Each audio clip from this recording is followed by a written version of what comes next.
Hey guys, now what you see in front of me is the green spotted puffer. These fish are actually brackish water fish, but they're sold as freshwater. So pretty much in their younger stage of life, they're more freshwater, but as they get older, you acclimate them to brackish, and then from then to fully marine salt.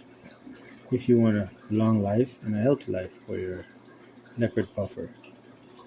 Now, what I have in here is a planted and actually a dirted tank where you have the potting soil on the bottom with minerals and what's not, and then you have the sand on the top. So 1 inch of dirt, potted soil, 2 inch of sand because the dirt will work its way up about an inch. And then added some Amazon swords, etc. So it's not fully escaped yet, but it's just a start. So these puffers have line of sight breakers to obstruct their view because they are aggressive, even to one another. So I have three in this aquarium now. Just fed them bloodworms, so they're kind of puffed up right now. I just added a third one today.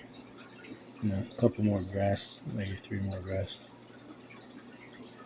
And for now, this will be our home. I'll monitor them closely. If I see their health fading in any way, then I'll move them over to a completely brackish aquarium. Because I do have the salt on hand and all the necessary tools like measuring device and whatnot, salinity to make it for them. But for now, this is semi brackish because the sand I have here is from a saltwater aquarium, but it's been washed out many times. But even if you do that, there's still gonna be a little bit of salinity in the sand. So that's kind of buffering the water right now for them. It's not too harsh for the plants. Okay, this plant right here that looks kind of bad, Amazon sword. I left it out for like a couple hours. When I originally bought the four, I forgot. I wasn't paying attention. I thought it was three. I thought I put the four in, and then when I came back, I looked at hold on, it's four. I looked behind me, and it was all dried up. So went ahead and put it in, and the roots and stems seem good. So, but right now, it seems like the leaves are dying, but that tends to happen when you introduce new plants into different aquarium or different water quality. So sometimes the leaves dry up, don't mean it's dead, and then it will regrow new leaves and stems. So obviously these are gonna fade away, and the roots and stems still look strong. So back to the puffers. There they go. Even though they're stuffed, they're still looking for food. That's all they do. I'm not gonna feed them though. I'm gonna put up more line of sight since they're so aggressive, so they could avoid each other when need be. You can see this one in the corner here.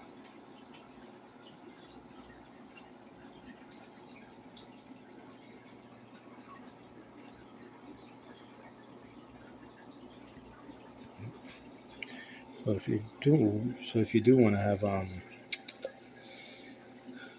planted tank, I would advise the best way to do it is to add potted soil on the bottom, add a couple of minerals mixed in with it, like the Himalayan sea salt. I would say add a tablespoon in there, and pure Epsom salt, pure Epsom salt with no chemicals, just a pure Epsom salt. Add a tablespoon in there, mix it up. All right. Go ahead, take some sand, as you see. Put 2 inches, nothing below 2 inches of sand above the dirt. What you do is take a plate, fill the water up, pour the water in the plate so it don't disturb the sand to make a hole. And if the water is cloudy, I'll say drain 50%, use a sponge filter, okay, and then add clean water. And then you stick your plants in, put the roots in, not all the way to the soil, just stick it in so it's actually gripped to the sand, and let the roots work its way down. And you could have your own aquatic garden. And without that hassle of having all the external chemicals, and also risk your plant dying. Yeah, been there, done that. Okay, once you add dirt in, let nature do its thing. Simple as that. Let nature do its thing.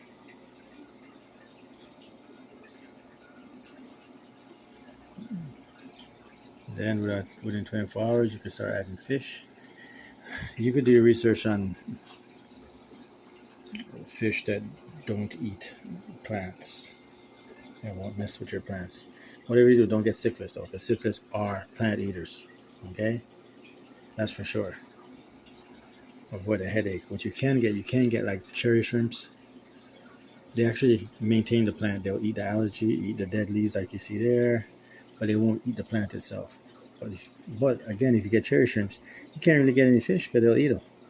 Only fish you could get is probably neon tetras, but then they'll eat the baby cherry shrimps. So, just add your typical fish, and you can have a natural aquarium. Just let nature do its thing.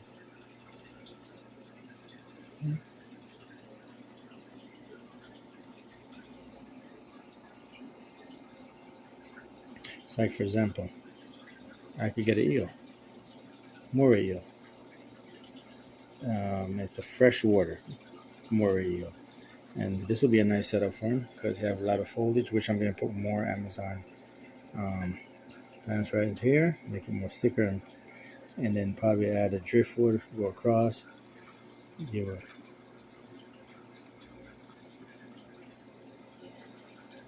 so it'll be perfect. But that's if I remove the puffer, or when I eventually remove the puffers from here and put them in their brackish aquarium. Fortunately, you wouldn't be able to add any plants because you have to find brackish plants and plants that can withstand brackish water. So I like to keep it simple.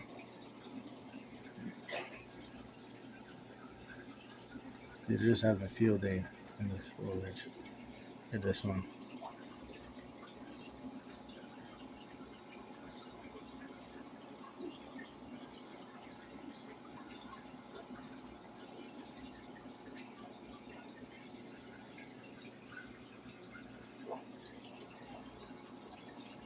And